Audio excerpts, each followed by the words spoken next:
apa bukti otentiknya gitu loh, bahwa itu anaknya PRK. Ini yang menjadi topik utama sebetulnya.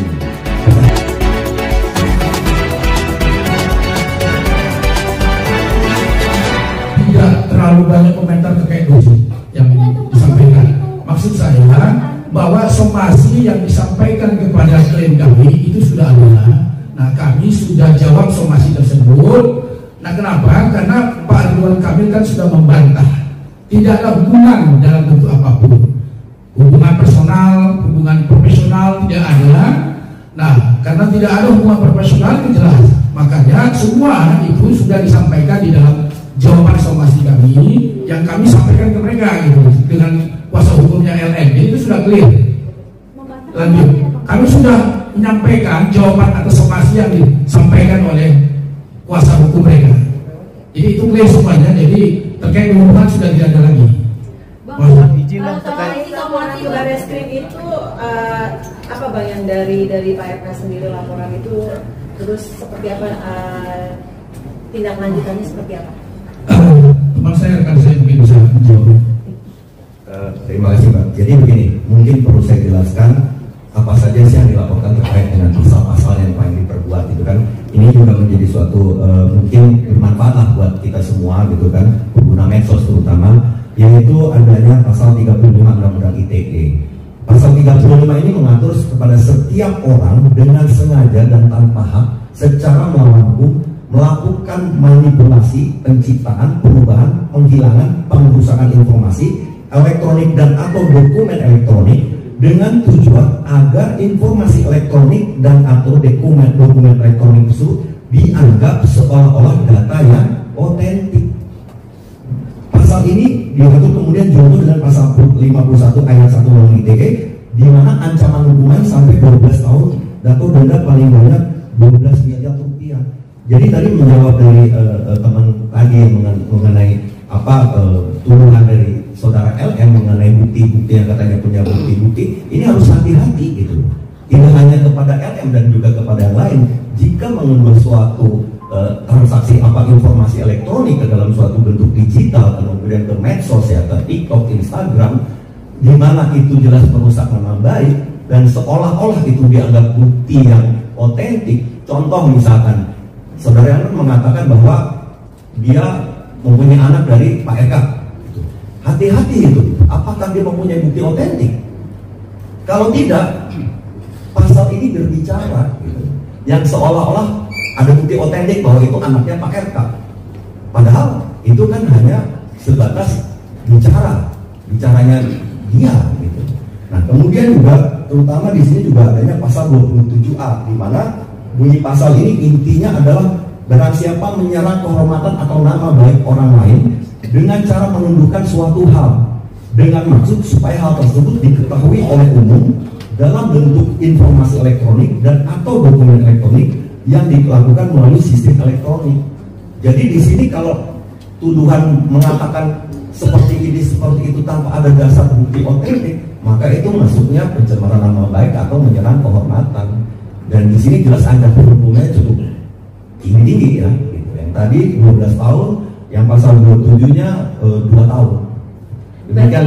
Berarti Pak RK nggak main-main ya untuk menjebloskan LM ini ke penjara, Pak? Sekarang gini Pak, betul. Pertanyaannya di sini bukan soal main-main atau tidak main-main. Di sini menjadi pembelajaran kepada kita semua gitu, bahwa kita boleh membicarakan berpendapat apapun boleh, tapi kan ada rules-nya, ada koridornya gitu. Janganlah kita menimbulkan kebencian, kegaduhan, apalagi fitnah, menyerang kehormatan seseorang gitu. Karena kalau tidak ya nanti saling hujat menghujat. Nah, untuk meredam ini makanya kami dan Pak Ridwan Kamil sepakat untuk meredam ya, akhirnya melakukan upaya hukum. Sebagai warga negara yang baik, Pak Ridwan Kamil setuju untuk menempuh upaya hukum. Abang, bukti kuat apa yang dimiliki Pak Ridwan Kamil untuk menyangkal hubungannya sama Lisa, Bang? Pak Ridwan Kamil kan sudah menyampaikan klarifikasi jelasnya beberapa waktu yang lalu. Nah, hari ini juga kami tegaskan bahwa tidak ada hubungan dalam bentuk apapun Pak Ridwan Kamil dengan yang bersangkutan. Tidak ada hubungan personal, tidak ada hubungan profesional, Itu semua tidak ada. Dan semua itu sudah kami jawab di dalam somasi yang disampaikan oleh pengacara LM kepada Pak Ridwan Kamil. Itu clear, Pak. Termasuk tidak pernah ke hotel bareng? Tidak pernah. Bang, kemarin kan sempat preskon dari pihak yang kabarnya itu adalah pihak dari suami LM. Apakah ini juga akan membuat keuntungan dari pihak Pak RK dengan adanya pihak sana sudah mengatakan bahwa inilah ayah biologis dari anak dari LM? Kami tidak mau berkomentar terlalu jauh terkait dengan apa yang disampaikan oleh kuasa hukum Ino. Biarlah itu bergulir. Tapi kami dengar, kami lihat ada pengakuan yang disampaikan oleh pengacara dari Ino kalau tidak salah ya, bahwa ada pengakuan bahwa dialah anak biologisnya. Nah tentunya hal ini bagi kami akan serahkan nantinya kepada pihak penyidik, karena pengakuan itu dalam pasal 184 ayat 1 KUHP itu masuk kategori keterangan saksi. Jadi nanti itu bisa kami akan sampaikan kepada penyidik bagian dari proses penyidikan nantinya. Kira-kira begitu, masih ya? Bang, artinya kan sudah melapor ke polisi sama ITE, artinya Pak RK sendiri siap, artinya dengan hasil nanti tes DNA apapun hasilnya, siap. Itu. Terkait dengan tes DNA itu dilakukan, karena ini kan sudah dilaporkan ke polisi, Barreskrim. Tentunya semuanya kita serahkan kepada penyidik.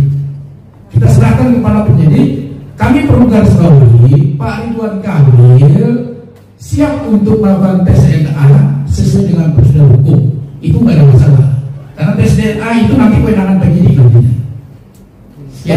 Somasinya memberatkan Pak RK sendiri. Terkait dengan isu somasi, saya kira itu terlalu internal ya. Jadi kan nggak perlu jauh. Tadi kan sudah disampaikan. Tadi. Apa ada permintaan uang? Oke, sebentar.